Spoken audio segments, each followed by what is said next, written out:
प्रदेश में सीएम गहलोत ने मृत्यु भोज पर रोक लगा दी है। राजस्थान में मृत्यु भोज निवारण अधिनियम 1960 लागू किया।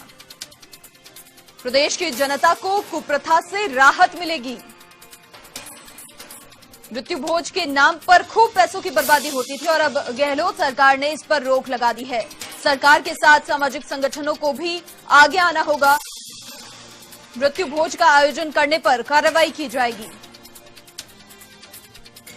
और अधिक बातचीत के लिए एवन टीवी के वरिष्ठ संवाददाता नीरज मेहरा फोन लाइन पर हमारे साथ फिलहाल जुड़ चुके हैं। देखिए नीरज जी, बहुत समय से ये प्रथा चली आ रही थी और आज इस प्रथा पर रोक पूरी तरीके से लगा दी गई है। देखिए मनीषा, बहुत राहत की बात है क्योंकि आप जानते हैं नुक्ता प्रथा मृत्यु भोज के नाम पर बड़े बड़े आयोजन होते थे और इनमें कई लोगों को उनकी सामर्थ्य के बाहर जाकर भी इस तरह के कार्य में लोगों को अपनी जमीन जायदाद गहने तक गिरवी रख के इस तरह का आयोजन करना पड़ता था। राजस्थान सरकार ने मृत्यु प्रथा निवारण अधिनियम 1960 को वापस लागू किया है। इसके लागू करने के बाद अब जो भी इस तरह के बड़े आयोजन करेगा नुक्ता प्रथा या मृत्यु भोज के नाम पर, तो उनके खिलाफ कार्रवाई होगी। पुलिस सीधी कार्रवाई करेगी। पुलिस को इस पर कार्रवाई करने का अधिकार होता है।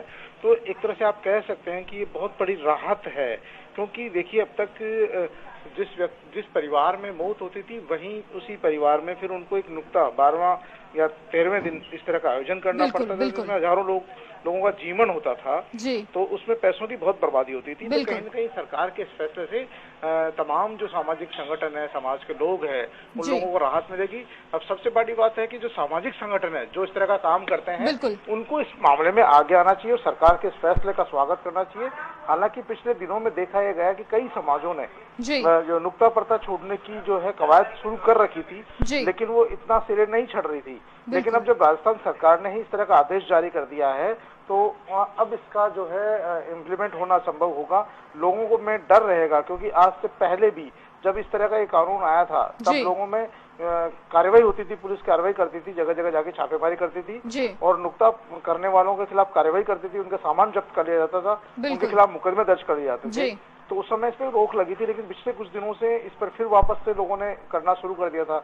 अब जब सरकार ने आदेश जारी कर दिया है तो इसका असर आने वाले समय में जरूर नजर आएगा और लोगों को बहुत बड़ी एक तरह से इस कुप्रथा से राहत मिलेगी जिसके चलते लोग बर्बाद हो जाते थे, अपने खेत खलियान तक बिल्कुल थे। मनीषा, बिल्कुल। नीरज जी, देखिए बहुत समय से ये प्रथा चली आ रही थी और कहीं ना कहीं समाज के जो आर्थिक रूप से सक्षम लोग नहीं थे वो ये आयोजन इसलिए करवाते थे क्योंकि उनके समाज के बाकी लोग भी इस तरह का आयोजन करवाते थे। तो कहीं ना कहीं एक तरीके से फंस वो जाते थे लेकिन अब पूरी तरीके से रोक लगा दी गई है। ये बहुत अहम और बड़ा फैसला।